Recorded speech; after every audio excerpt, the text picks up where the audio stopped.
I wanted to, people who didn't support us year one, I wanted to say to them, you pay us double now, you want to come. We told you this would work.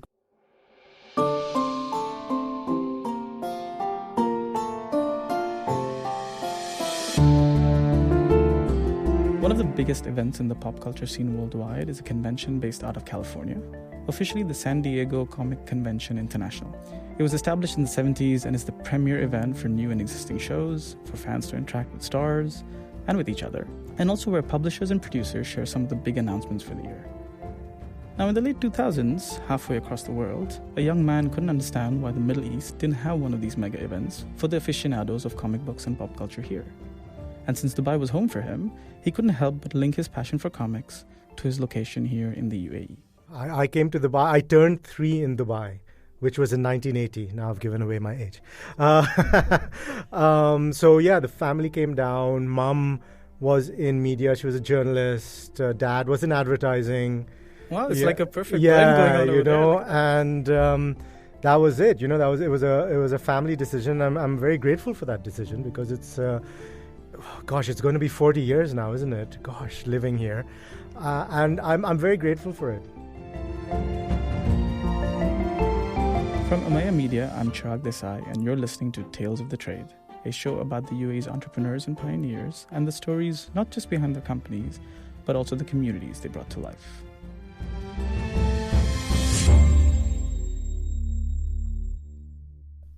I think from a very young age, I think I was a geek. I really was. Considering where today's tale goes, that confession should come as no surprise. The kids of the 80s and 90s, myself included, grew up around a wave of comics and cartoons that spearheaded successive generations of TV and movies. Cartoons like the Teenage Mutant Ninja Turtles, one of my own favorites, Thundercats, found themselves on TV, and this was also the era that saw the release of the first Star Wars trilogy. But there was one cartoon in particular that I remember quite fondly, and it also had a massive impact on our guest today, Arafaat Ali Khan.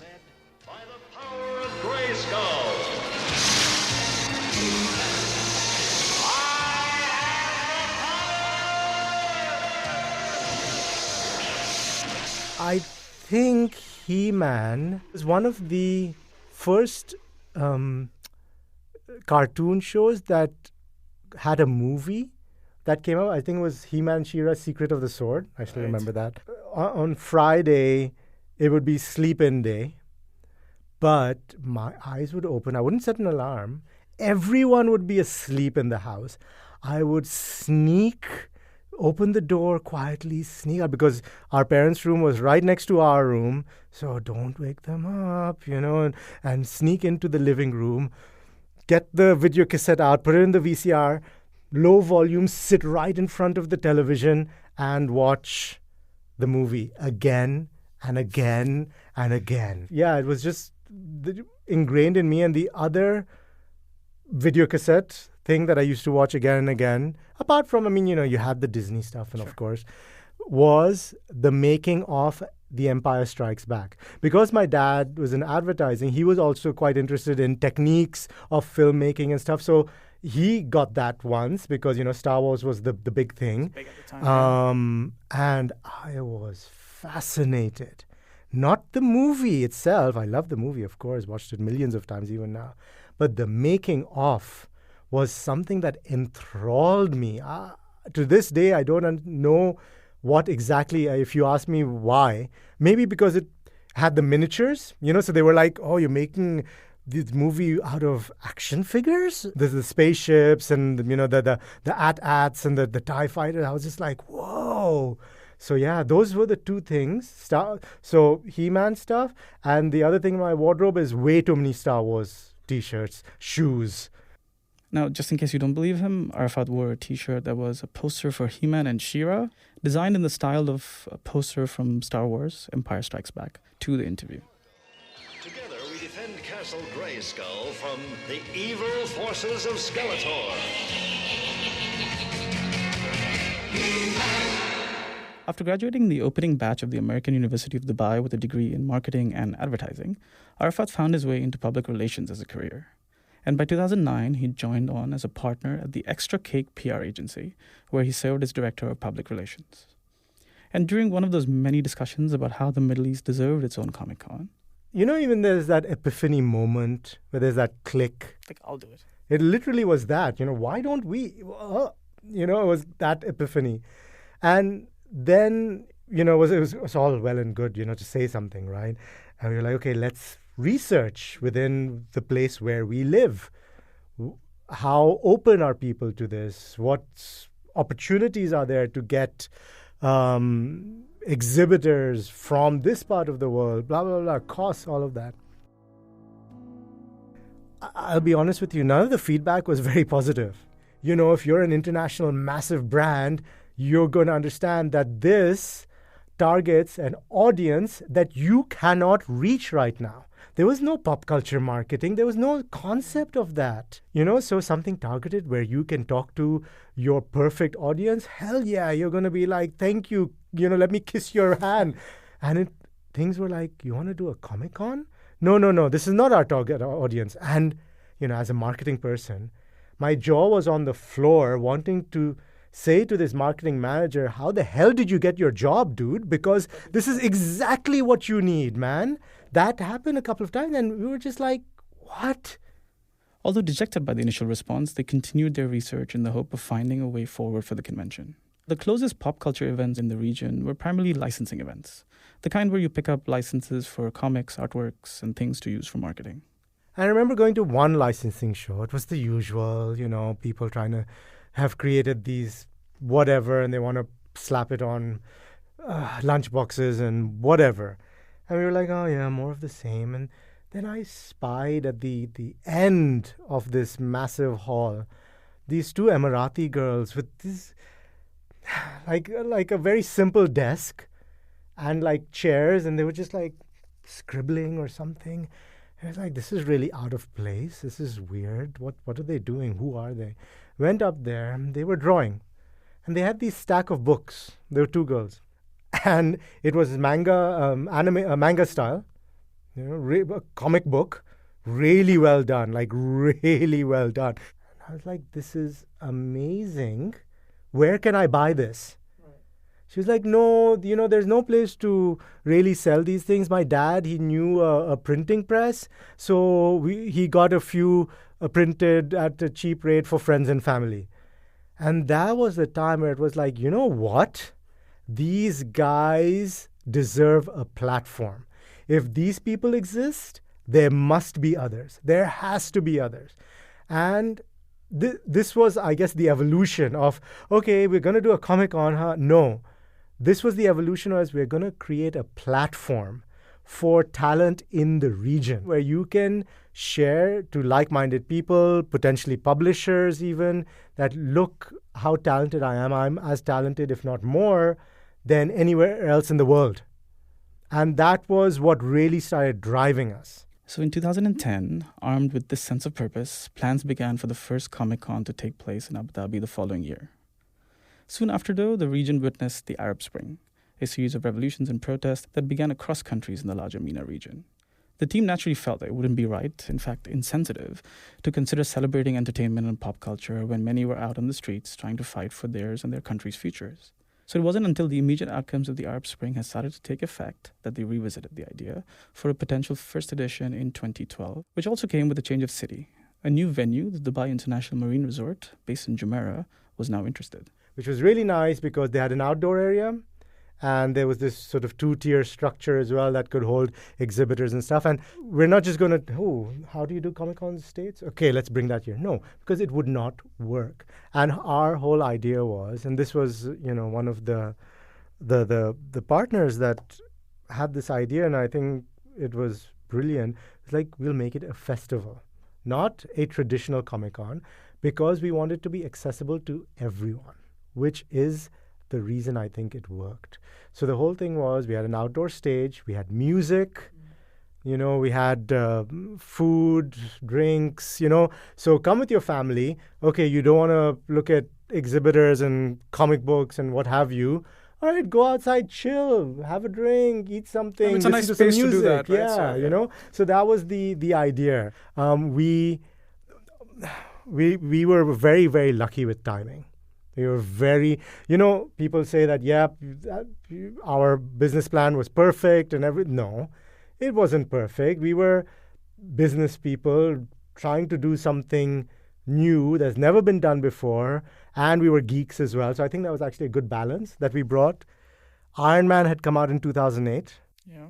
And there was this massive resurgence of pop culture and superheroes and being more mainstream as well. So it was all kind of, bubbling when we said, okay, let's do Comic-Con, right?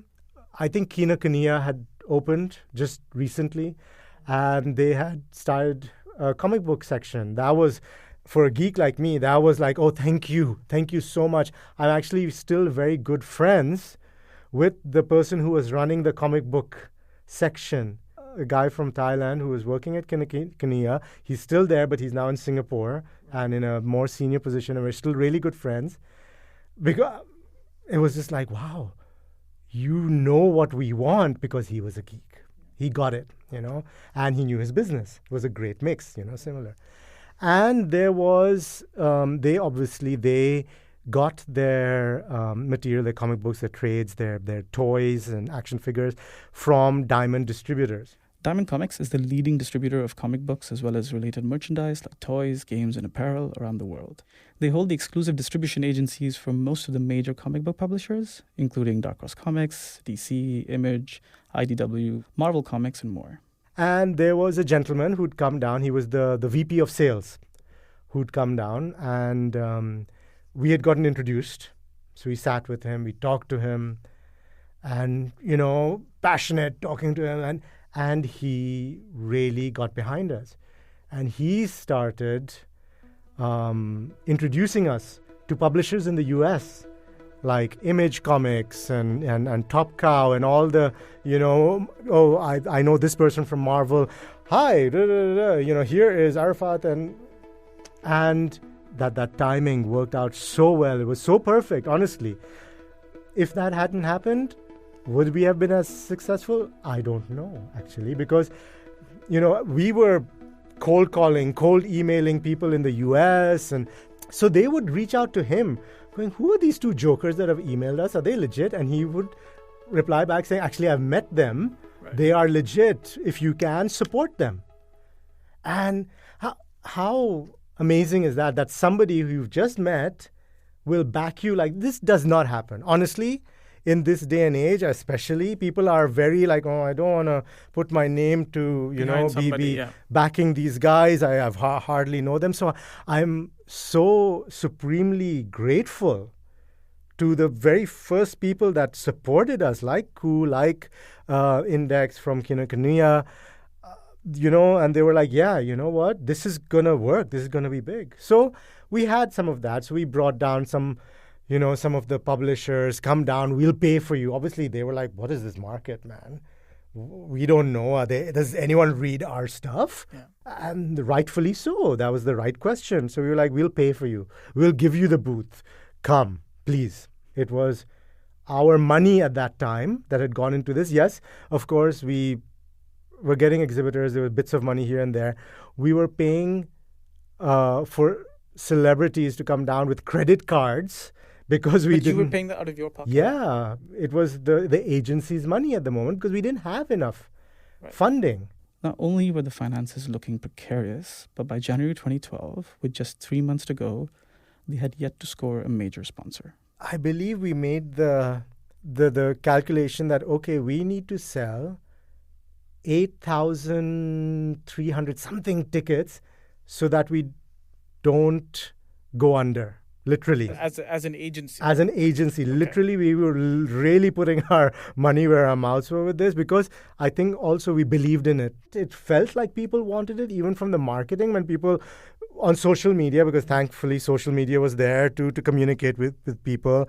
And people were like, what? You're doing this? Oh, my God. All this. But, of course, everyone talks on social media. Anyway, so we're like, okay, let's do this. The first Middle East Film and Comic Convention was a 2-day event held in 2012 on April 20 and 21. And outside of the financial hurdles, the looming questions of success, and an event the scale of which they had not really undertaken before, the roster was looking pretty solid. I think year one, did we get Jason Momoa? We might have got Jason Momoa year one, which is maybe when he had just been killed off in Game of Thrones, like Spoiler season alert, one. man. Like, why would you do this to Oh, people? damn, man. If you haven't watched Game of Thrones yet, I think we got John Rhys-Davies, was Gimli in Lord of the Rings, a gem of a human being he was. And quite a few, that were affordable. I mean, Jason Momoa now is skyrocketed, in his career now, bless him. It was a good roster. And, we did this press conference where it was the panel of the guests and the two of us. And a lot of media had come down, a lot, because this was like, oh my gosh, we've got celebrities, all of these celebrities in one place, and this is something new. So the media was very supportive. Honestly, a lot of them got it. So the press conference was supposed to run 45 minutes max, as you know. Press conference shouldn't run longer than 1.5 hours it ran. And we just wanted to get out because we didn't know what was happening front of house. The show had opened for an hour. And we finally got out and we were like, fast-paced, wanting to get to the entrance to check the tickets. Sold because pre-sale tickets weren't that great, honestly. We were banking on ticket sales on the day. Do you remember how many tickets you sold before, like the pre-sales? Dude, it was... I don't even recall if it was like 1,000 or 2,000 even. But do you think that was because there was some skepticism around the fact that it was the first one? 100%. Should I put my money in advance if I don't know? What we've learned a lot as well, doing events for as long as we've done now in this part of the world, people are, when it's not like a concert, a Madonna concert or, Metallica or something like that, they will usually see how they're feeling on the day. Do I want to go? Am I waking up and driving and going to this event? Honestly, sometimes I'm the same. I can't blame anyone, right? We're all the same, right? So this is the culture here. It's not very much different to something in the US or Europe. Virgin, they were our ticketing partners, if I remember correctly. And with the 2,000 we'd sold, they were ecstatic. And we were like, what? But your number was 8,000, so obviously for you it was like, dude, we're nowhere close. Well, yeah. And we couldn't understand. We were like, why are you guys so happy with this number? They were like, you don't understand. For events like this, we don't pre-sell these many tickets. This is unprecedented for us. So here we are hot-footing it to the entrance, and one of our colleagues comes pretty fast, running towards us as well, and we're looking at each other going, oh. And he's like, have you heard? And inside, we were both like, we are screwed. We have to start looking for jobs. We were like, no, what? It's like there's a traffic jam on Beach Road, people trying to get into the event. And we were like, oh, okay. That's a start. We might actually do this. 12,000 tickets. So we exceeded our expectations. And for a first-year event... That's a lot. That's unbelievable. That's unbelievable. And, gosh, you know what? I get emotional, whenever I talk about this. And what really did it for me was, it was, yeah, sure, we'll make money in a few years. But what really did it for me, seeing all the happy people, the sort of young people. And you could see it was almost like we can be ourselves finally. This is our home, and just seeing that. I remember even like a few years later, some guy, like a visitor, he was like, you're one of the organizers, right? I was like, yes, how can I help? Do you know what do you need? He's like, no, can I just hug you? And oh my God, I was almost in tears, man. Like, I'm almost in tears now just talking about it. And I was just like, sure? Like, what is going on, And he was like, thank you so much for doing this for us. That's what made it all worthwhile, man. Honestly.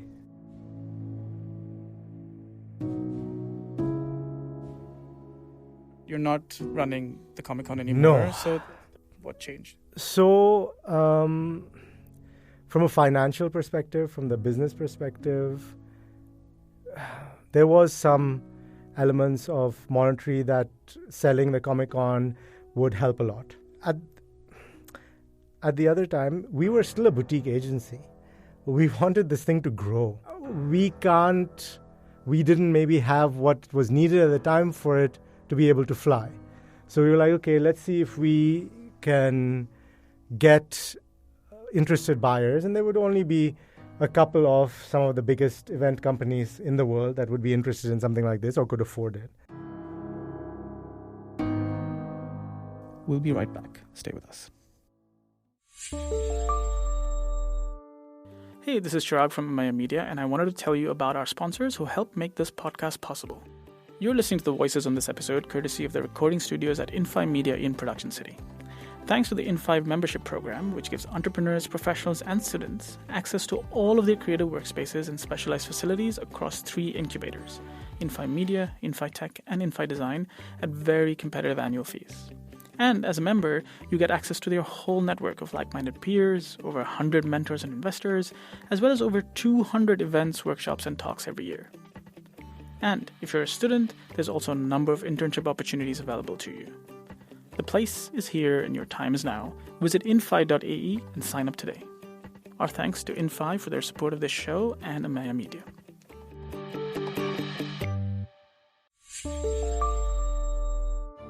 Welcome back. I'm Chirag, and you're listening to Tales of the Trade from Amaya Media with Arafaat Ali Khan. Having exceeded expectations in its first year, the Middle East Film and Comic Con was a viral hit. And heading into its second edition in 2013, the venue was now overflowing with attendees. That 2-tier structure at DIMC was not created to hold that many people. We had to stop people from going upstairs. We had to create a system where people would come down and then we let people up. It's not a problem you expect, but it's a good problem because there's a lot of people. It's like going up the Burj Khalifa, right? Everything is like honestly, it was that because we were scared that it would collapse because there were too many people wanting to go. Anyway, so then we were like, okay, let's move to Trade Center. Bigger space was scary, more expensive, right? Because Trade Center, my lord. The Dubai International Convention and Exhibition Center, located right by the Dubai World Trade Center, is the city's premier exhibition space, holding regional bigwig exhibitions such as Cityscape, Jitex, Gulf Food, the Arabian Travel Market, and a whole lot more. So moving to DWTC meant that Comic-Con was now officially part of Dubai's mainstream exhibition culture. I believe that year we jumped to something like 40,000. Was that just, okay, you'd been doing it for 2 years, there was enough awareness that you scaled up, or did you do something to drive that? Honestly, it was the people. It was coming from the people. It was entirely organic. It really was. It was the word of mouth. I mean, it's almost like unheard of, It was, we want more. We want more. Give us more. Give us bigger celebrities. Give us more content. And of course, from a business perspective, you have to do the numbers. You'd be mad to just go in going, hey, people are asking for it. Let's do it. No, of course not. We believe, okay, more space, more opportunity for tickets sold. X equals, and it was like, wow, this could mean some major revenues. And by this time, sponsorships and stuff had started to really, I mean, set as well. I wanted to people who didn't support us year one, I wanted to say to them, you pay us double now, you want to come. We told you this would work, but no, obviously it's not how it works. But yeah, people, realized. Again, I'm not patting myself or any of the team's, proverbial backs, but you've had businesses grow because of Comic-Con. And yeah, I think 2016 saw our biggest year. It was over 60,000 people. Yeah, we moved, I think, to a new section of Trade Center. I don't remember exactly. And yeah, we hired, even though it's like I was a PR person, we had a PR agency as part of our company, we had to hire a PR agency because it was just getting too big. And we had other clients to fulfill as well, right? We can't just say, hey, sorry, 2 months, you won't get anything from us because we're working on our own event. You can't do that. Obviously, you said you had hit about 60 plus by that point, and you'd hit it had saturated. You felt like you hit a cap? Yes. For us, it had saturated because the next year it was a little bit lower, right? So what needs to change? We're still creative. We're still doing fun stuff. Does it need an infusion of funds? Does it need an infusion of resources and manpower? Both of which we were not able to do. Was that an issue on the agency side, or was that an issue within the Comic-Con business line, so to speak? Agency side. Okay. There had been financial difficulties, uh, with no malice from the owner side. It's just not investing in the best ways. Um, the thought process was going a little bit in different directions. And then how it ended out is, okay, this wouldn't be a bad thing for this side of the agency to maybe continue or split off or whatever it is.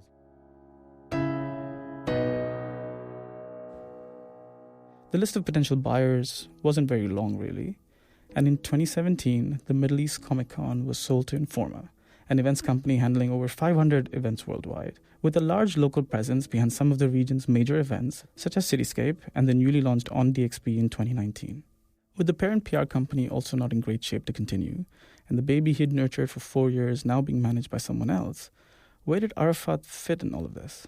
I don't know if it's, when you have been doing something for so long, and I'm not saying this is a good thing or a bad thing, but you're kind of slightly set in your ways in how you would want to see it done. And that's not necessarily the viewpoint of the company that is running it. Again, for not saying it's a good thing or a bad thing, right? They have a certain viewpoint of, okay, if this event is going to succeed, this is what needs to be done. They're a huge company. They do events. Chances are they might be right, right? But regardless of whether they're right or not, it's not what you wanted. It's not what I wanted. It was a much bigger company that now owned Comic-Con, really. And, different way of doing things and, putting in resources and things. And it kind of almost was like, okay, well, we're selling this person's getting a bit of money, this person's getting this, they want to do other things, okay, let's do that. And kind of that was the end of that. Tell me what it was like those couple of years just dealing with that. 2017 was really tough. It was end of 2017, beginning of 2018. I was lost. What do I do? Well, who am I? Honestly, my identity was almost, people would jokingly call me Mr. Comic-Con, right? Because you were the public face of this, and something that was huge. Also, Informa was really awesome in the sense that even with, when they were running it full force in 2018, they said, "Oh, can you do the opening press conference and lead it with our team?" And I was just like, "Oh, thank you. That's really." Really great. One also, it made sense because I was so geeky and they were so busy with other stuff that I could talk and be articulate about that genre while they're, So I really appreciated that from their side, that they invited me back, even though they had really, at that stage, you could say I had nothing to do with it anymore. It was their choice to say, "Hey, Arafaat, can you work with us for this con and help us with X, Y, and Z?" It was almost like a nice segue, a transition, or a closure. Yeah. To say, okay, well, I'm almost like I'm doing this kind of a handoff, but I'm still here. With Comic-Con. For me, that was nice. That sort of beginning of 2018 was, I think, the step in the right direction, and I'm grateful for them as well. I think they sort of supported me in making the decisions I did. And at a time where Informa was buying Comic-Con, there were a lot of rumors floating all over the place as to why that would have happened. And that's, I think, one of the downsides that come with being this sort of public face. I think a lot of it may have been targeted at you rather than at the team, right? Or at Comic-Con as a whole. It's yes, you're right. And it's, again, very interesting, and that's why I say also that I am very grateful and blessed that when these things would come to me, people would start the conversation with, "Arafaat, I know it's not you, but I've heard this, and this. Can you give us some clarity? What's going on? What the hell, man?" All sorts of different styles, right? And again, I think I in everything that I have done, I continue to do, I try and lead with integrity if I can. When I say from the heart, I mean I'm being true to myself and to others. And it does show, I feel. So it was heartbreaking when it came to me and like, you heard what? No, man, come on. Or, trying to be also not A, wanting to lie, or B, not also being able to say as much as I could during that period because it's not public knowledge, right? And it can't be public knowledge as these big acquisitions happen. So, trying to be as true, but also not being able to give a full representation of what is happening in the background. In some cases, not needing to also. Everyone doesn't need to know everything. I think today on social media, people will vehemently disagree with that. So just trying to be as principled as possible when answering and not being an outright liar or being or making up a story that doesn't exist to placate people, but just trying to give as much of the truth that was there and say, okay, that's the close of the story. This is what I can say, and that's it. Correct. By the time 2018 rolled around, Arafaat found his original calling still intact. And while Comic-Con was one way to deliver on that vision of integrating pop culture and entertainment, he started a new project. 2018, I decided, okay, I'm going to start my own marketing consultancy that supports other companies developing pop culture events or integrating it into your marketing. What I want to do is I want to help those companies, whoever they may be, large or small, keep that integrity in the sense that, okay, you want to infuse this into what you're doing. Let's do it right. Let's do it with that passion, with that knowledge, right? Let's do this.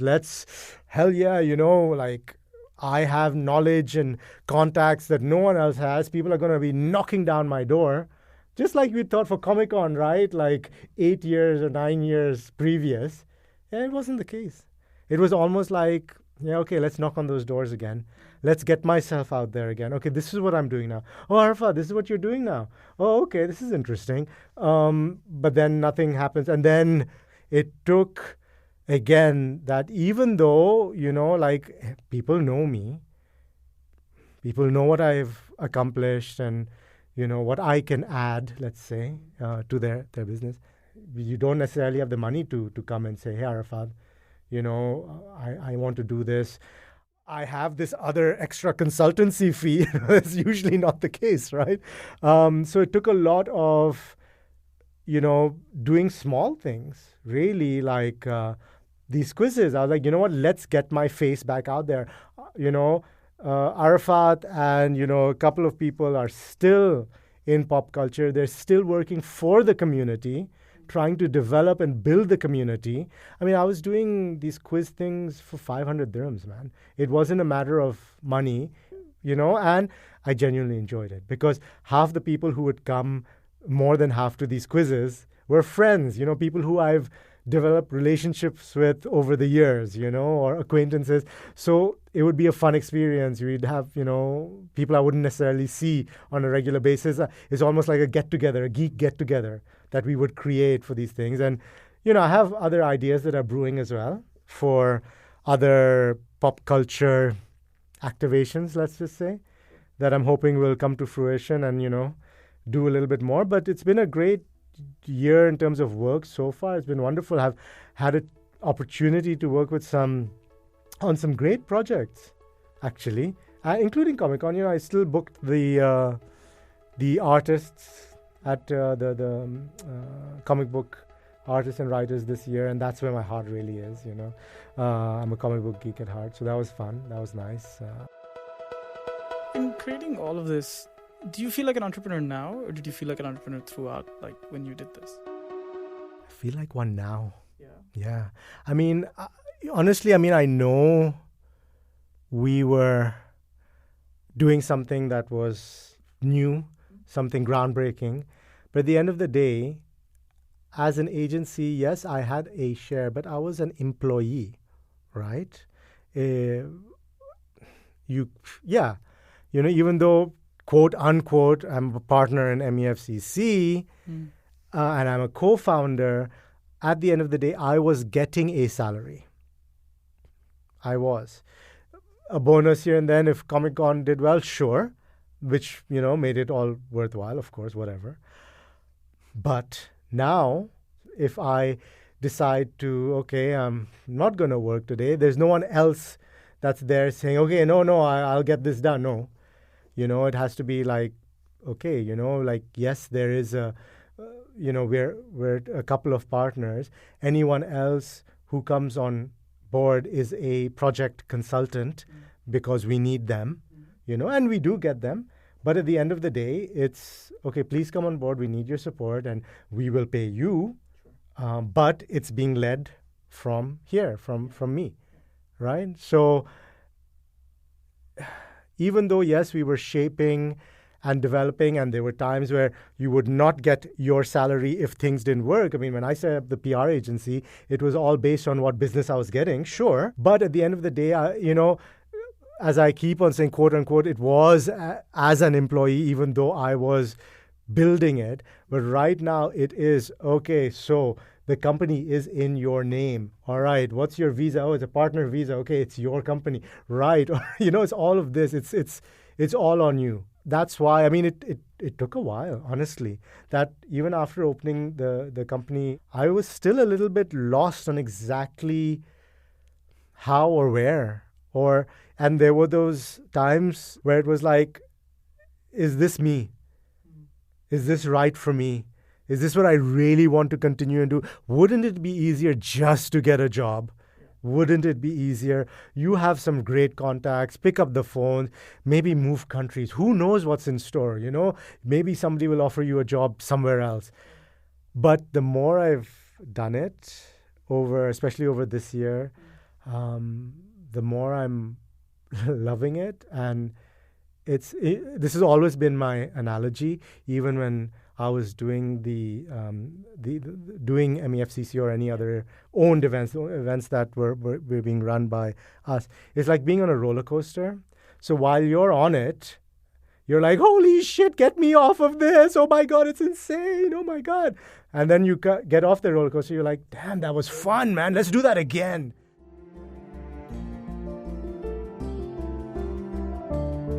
The 2020 edition of the Middle East Film and Comic-Con runs through the weekend of March 3rd at the Dubai International Exhibition and Convention Center.